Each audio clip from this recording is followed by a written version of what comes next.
After this maintenance period where things were fairly stable for a while, I think Harry started to have headaches. Yes. Not entirely out of the blue, but more frequent. Yeah. And what happened next?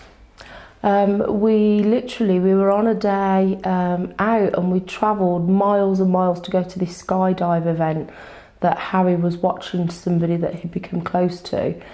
And on the way of the journey, I was just about to go and pull in for petrol, and Harry said, "Mum, I'm going to be sick." And literally, hadn't felt sick all morning, and he literally opened the door. Luckily, we'd pulled up anyway, and as soon as he said it, he was ill, and then he was okay.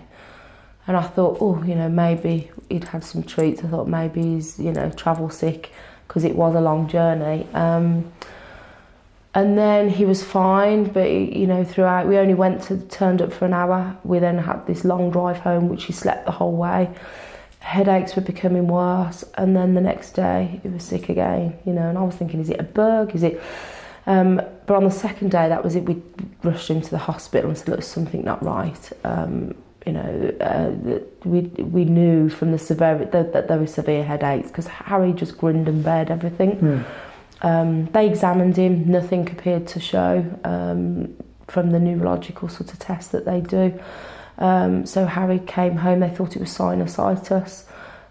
We went home, he was on medication. They monitored him. A couple of days later, back in. I think they kept him in overnight, and there was a couple of occasions they kept him in overnight, but the next day sent him home. But then on the third occasion, I just knew it was happening, it was becoming more consistent, and they did a scan on Harry, a CT scan, which had showed that they hadn't confirmed that his tumour had grown at that point, but they said there was a lot of pressure, and basically Harry had to have a shunt fitted.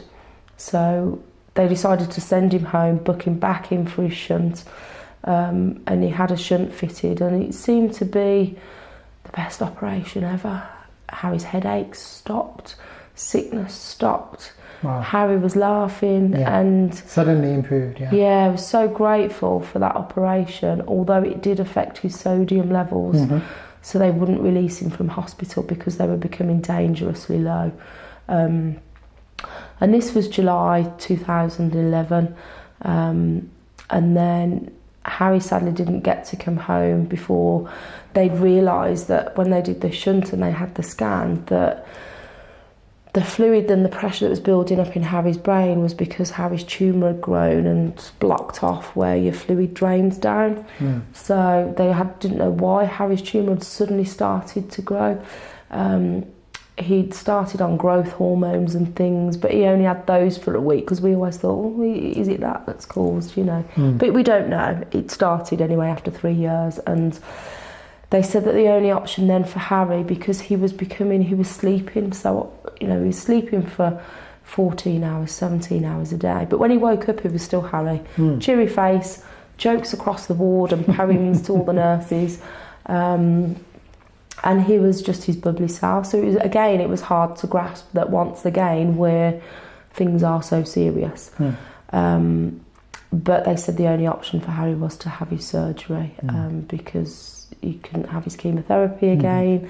It hadn't worked, and obviously he couldn't have radio again. So they booked Harry in, and the 10th of August he went down for surgery. And at that point, we'd been in hospital for 3 weeks, and we were on a neurosurgical ward, so not your typical cancer ward. So many kiddies coming in during that time, going down for, whether it was a brain tumour and they're having it removed, or other, head surgery. And every one of them, it was almost like it didn't appear so serious, because they all came straight back to the ward, but to and at the end of the ward that was for those recovery. And yes, they were groggy and sleepy, and they had a high level of care for that time, for about a week or so, and that you could start to gradually see them all getting better. It sort of took away the seriousness of actually this is. And it was during that time that Harry, who had started his own little campaign, he met a little girl there, and she was only 18 months old, and she'd been down for brain surgery, and he had to walk past the intense recovery part to go to the toilet, and he came back to the bed crying, and I said, Harry, what's the matter, you know, thinking he got a headache, and he said, Mum, he said, this is why I do what I do. He said, you know, and that impacted on Harry so much, seeing that child that was smaller than him. And I thought, to me, it showed how remarkable Harry was, because he was still a little boy. He was 11 at this time. And he was having to go ahead and face that, and he understood and saw how they were coming back, and he knew what was coming.